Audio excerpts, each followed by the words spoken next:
Dear friends, hello. This video will tell you the story of Kantan, the Japanese play by Yukio Mishima.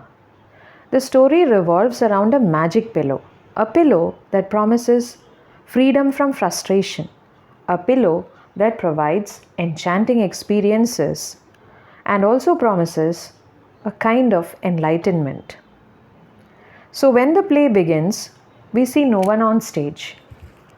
A man and a woman are heard speaking off stage. The woman is very delighted to see the man and she offers to carry his suitcase. And when he doesn't give it to her, she takes it from him and they walk on stage. Who are they? They are the young 18-year-old man, Jiro, and the 40-year-old Kiku. Once upon a time, Kiku had been Jiro's governess in Tokyo. She had left service 10 years back and she had moved to a village where she had got married and she was living there. So when she sees Jiro, she is very happy to see him. She had been very lonely because her husband had left her and she was planning to spend the rest of her life alone and depressed. So when she sees Jiro, she thinks that Jiro has come to meet her and she is very happy. He walks around the house and Japanese houses have paper screen doors called shoji.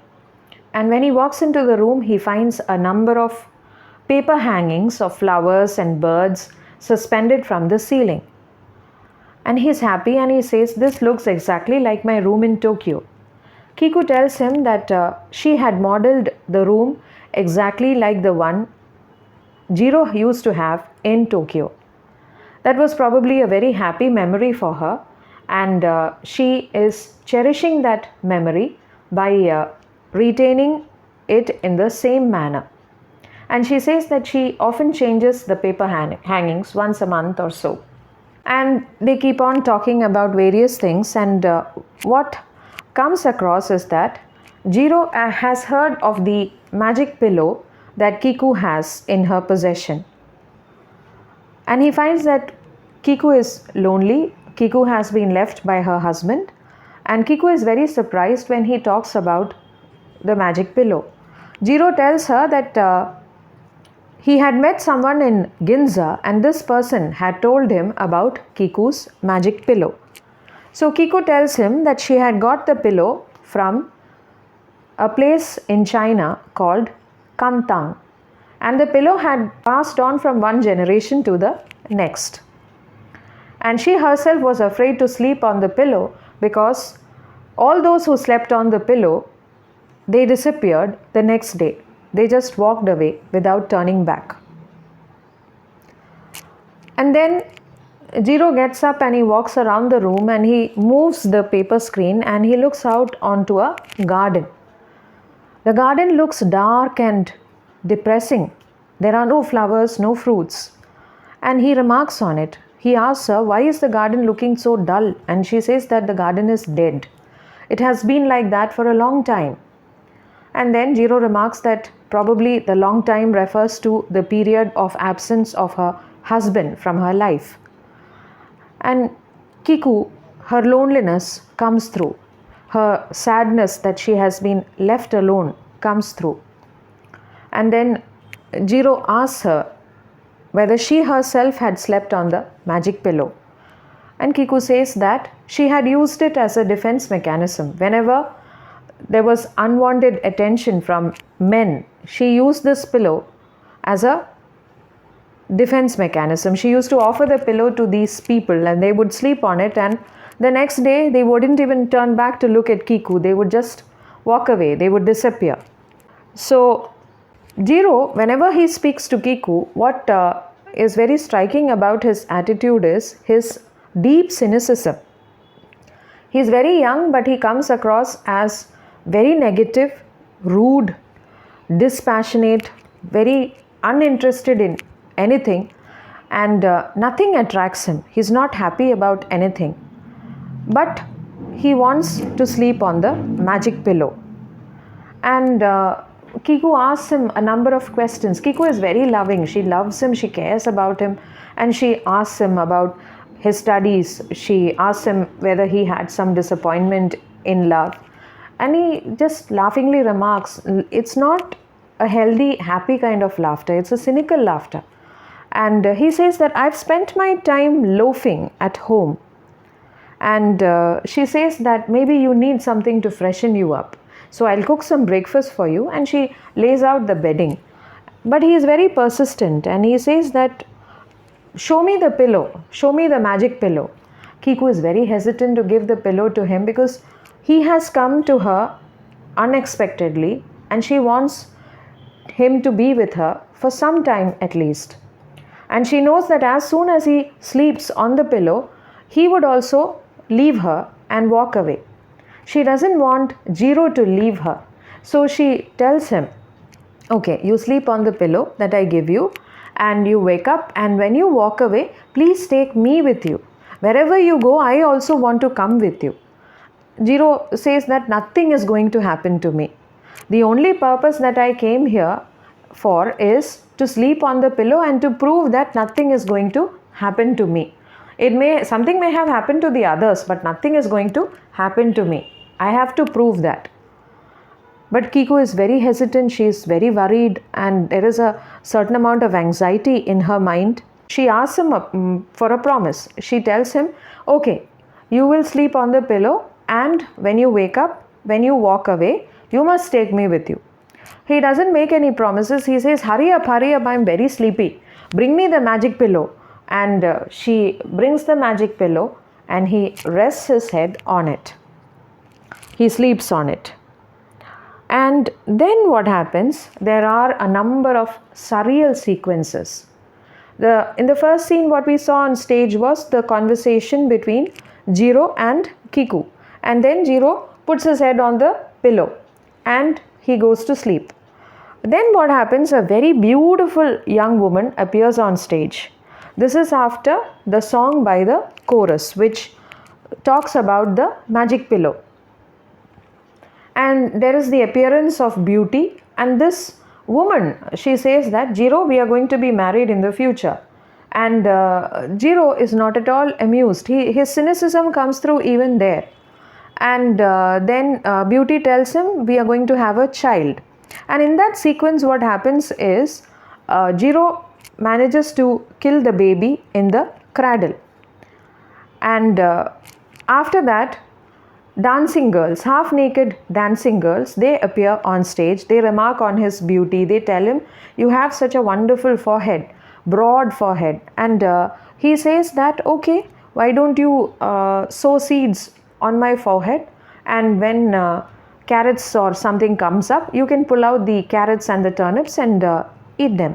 Every compliment that is paid to him, he turns it on its head. And he is not amused by anything. He is not amused by beauty. He is not amused by affection for the child. There is no shock. There is no feeling in him. And then after this, what happens? While the half-naked beauties try to entice him, he remains unaffected. He remains very aloof. And then we have the sequence where a secretary dressed in modern clothes appears and tells him that he has become the president of a company with 51% shares. So when this secretary comes on stage, Beauty and the dancing girls, they disappear. They go into the darkness. The light falls on this secretary and the conversation happens between the secretary and Jiro.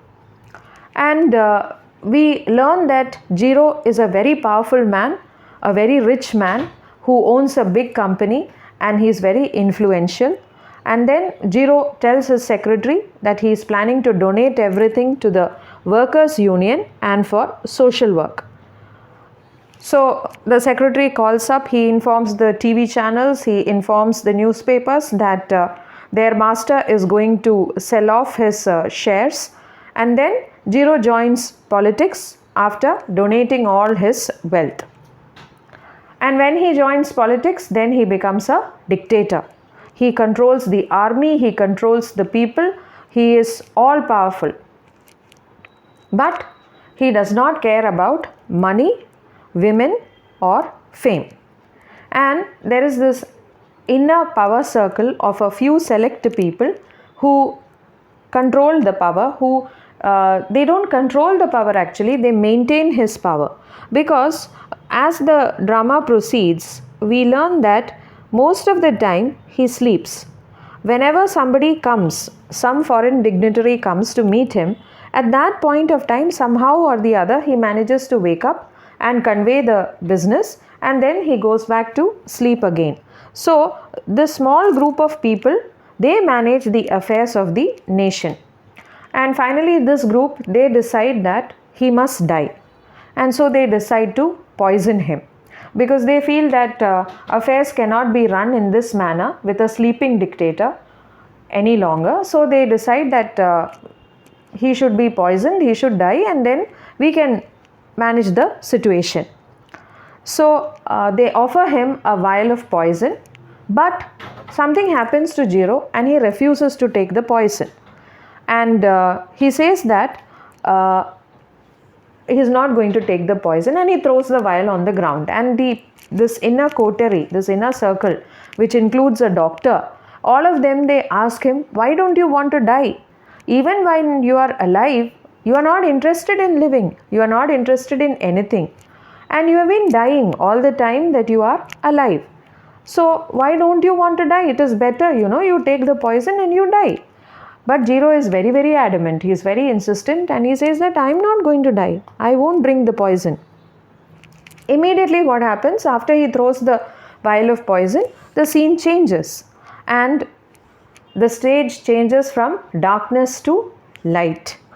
And sleeping Jiro is tapped and woken up by Kiku. And the garden comes alive with birds and flowers, and Kiku comes and tells him that breakfast is ready. But now Jiro, unlike all the other men who had slept on the magic pillow, does not have any plans to leave. And he says that he is going to stay. And his cynicism, his despair, his frustration, everything disappears. He comes across as very cheerful, very positive, and he asks Kiku where he should wash the clothes. He is looking for a place where he can wash his clothes. And Kiku tells him that there is a stone near the well where he can wash his clothes. And that is when they find out that the garden is suddenly colorful, bursting with life. It is full of flowers and birds. So Jiro, he decides to continue living with Kiku, and Kiku is very happy and relieved to have him with her there. So by the end of the play, what happens is, unlike all the others, Jiro had attained freedom from cynicism. While he was sleeping on the pillow, something happened to him and he suffered from cynicism. So when he woke up, his cynicism left him. His apathy, his indifference, that left him. He became a positive, energetic, happy person once again. And his decision to continue to be with Kiku made her happy. So he became a person who was giving back something to society rather than the disillusioned, dispassionate young man he had been before he slept on the pillow. Kiku is also very relieved, and that is how this very strange play comes to an end. There are a number of surrealistic sequences on stage, and surrealism is the expression of the unconscious mind. The desires, the opinions, the dream-like sequences that we have in our mind, that is a part of our unconscious mind, and when it is expressed through painting or on stage, then it is a surrealistic expression. So the depiction on stage, the various sequences, the appearance of beauty, the dancing girls and the secretary, then the inner coterie, all these sequences, they are actually illogical. They don't seem to have any connection with each other. But by the end of the play, what happens is Jiro has attained freedom from cynicism. When he sleeps on the pillow, something happens to him, and the short interlude when Kiku is preparing breakfast for him, he becomes a very rich and powerful man, then a dictator within that short period of time. And this is the process of enlightenment that he goes through. And by the end of the sequence, when Kiku comes and wakes him up, he is freed from cynicism. So through the surrealistic sequences, what happens is something positive emerges. Mishima has blended the 14th century traditional elements with contemporary ideas and aspects, and that is how he has made it relevant for modern times. So with this, I come to the end of my 3-part series on Yukio Mishima's play Kantan. In case you haven't watched the other videos, you should watch them. It will help you to understand the background of the play as well as the life story of this very interesting playwright called Yukio Mishima. Thank you. See you next time.